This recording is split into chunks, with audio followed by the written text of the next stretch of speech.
So to fix your issue of your tax return got rejected because of missing or incorrect IP PIN from IRS, then you need to enter the IP PIN first on TurboTax. And to do it, after you signing in on your TurboTax account under turbotax.intuit.com, you want to click on the federal button at the left side of your screen. Then hover over your mouse on Other Tax Situations option, and then click on Other Tax Situations Summary. On this page, click on Other Return Info section.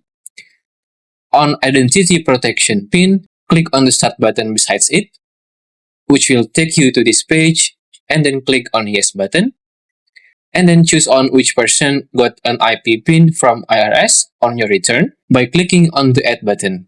But if you do not receive any IP PIN sent by the IRS before, then you may click on How do I get my IP PIN right here, and then click on Online Account with the IRS, which will open up a new IRS website tab, and then you need to click on CP1A Notice.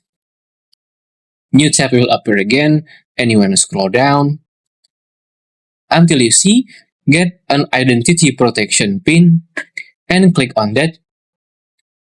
This tab will appear, then scroll down a bit, and then click on Get an IP PIN button. This way, you may request the IP PIN from the IRS, and after you did the request, you may go to IRS menu and check on IRS Notices and Letters.